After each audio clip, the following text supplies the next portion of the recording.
장관께 질의하겠습니다. 그 잠정 조치 수역에 관한 건인데요. 아마 기억하시겠습니다만 지난 7월달에 그 인사청문회 때 제가 이 문제에 대해서 그 질의를 했을 때 장관께서 이렇게 답변하셨어요. 한중어업협정에 위반되는 항목이다. 그래서 강력하게 항의하고 단호하고 비례적인 대응을 검토하겠다고 그렇게 말씀해 주셨습니다.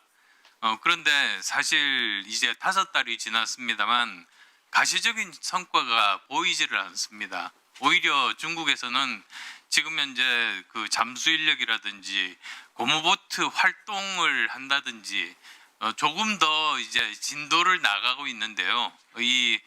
제가 전문가들과 상의해 보니까 가장 우려되는 점들이 이제 그 다음 단계가 결국은 군사 시설을 만들거나 영토 주장을 할 가능성들도 이제는 그 배제할 수 없다, 이런 답변을 들었습니다. 그래서 이제는 외교부에서 그러면 도대체 그러니까 이런 가능성에 대해서 동의하시는지, 그 다음 또 외교부에서 그러면 그 다음 스텝으로 어떤 조치들을 지금 생각하고 계시는지 말씀해 주시기 바랍니다.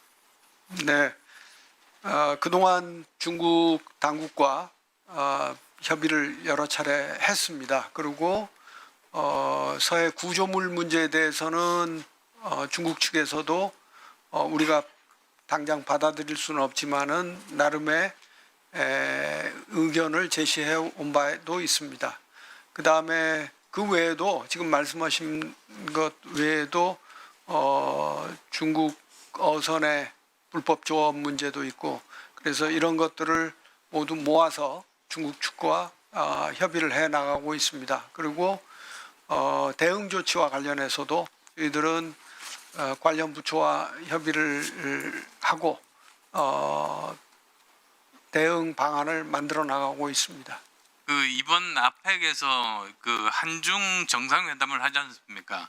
사실 뭐 이럴 때 정상끼리 만나서 합의를 하는 것이 가장 강력한 수단이기 때문에 이런 경우에 그 이재명 대통령께서 시진핑 주석에게 이 문제에 대해서 언급을 하고, 만약에 철거가 안 된다면 우리도 비례적인 조치를 하겠다, 이렇게 단호하게 의견을 전달하는 것이 그것이 맞는 스텝이라고 보고 있는데 어떻게 생각하십니까? 네, 그런 방안도 저희들이 검토를 하였습니다. 네.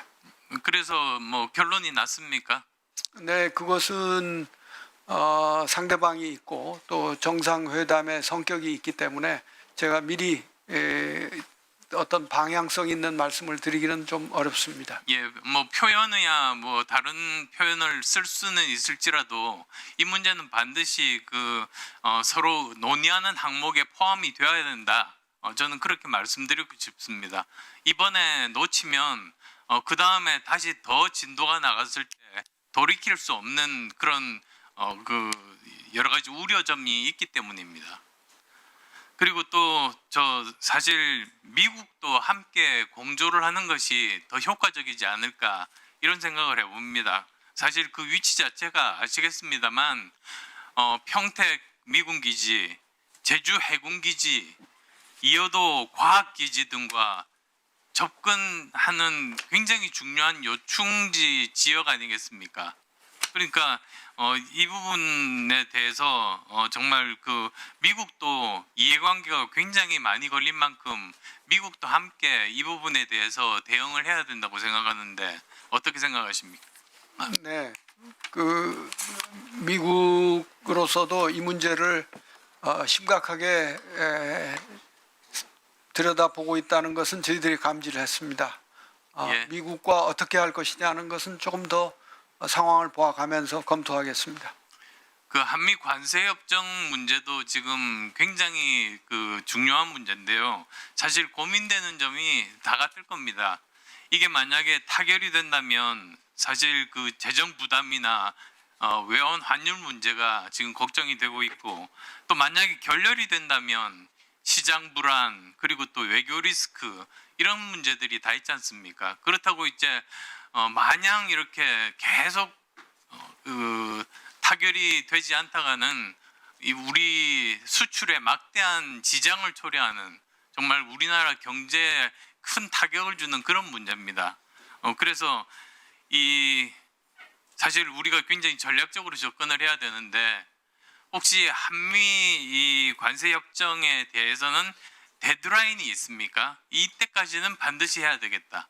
네, 그런 데드라인은 존재하지 않습니다. 다만 이번에 에이펙 정상회담 계기에 한미 정상회담이 개최되니까 그때까지 잘 서로 윈윈 할 수 있는 합의를 이끌어내 보자 하는 것이 협상의 목표였다고 말씀드리겠습니다. 그러니까 지금 저희한테 말해 주실 필요는 없는데요. 여러 가지 전략적인 그런 문제가 있기 때문에 저는 꼭 데드라인을 정해놓고 그것이 설령 못 지켜지더라도 이때까지는 무슨 수를 써서라도 반드시 해결을 해야 되겠다.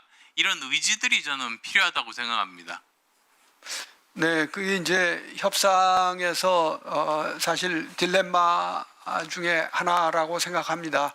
데드라인이 있으면 그만큼 의원님 지적하신 대로 최선을 다해서 양보할 건 하고 어떻게 해서든지 협상을 타결로 이끌어낼 수는 있지만은 다른 한편으로 보면은 그런 데드라인이 있다는 것은 그만큼 취약한 자세가 돼서 그 원래 지키고자 했던 것들을 못 지키는 결과로 될 수도 있기 때문에 상황을 보아가면서 결정해야 될 것이라고 생각합니다. 예, 저 최근에 그저께입니까? 위성락 간무장관이 그러셨어요.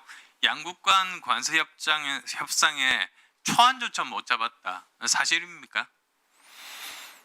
네, 그렇게 볼 수도 있겠습니다. 물론 그 안이 되는 것에 대해서 서로 협의를 계속 해왔습니다만은. 네. 하루하루가 정말 중요한 이 날만큼 단 하루라도 빨리 이 관세 협상 타결을 부탁드리는 것.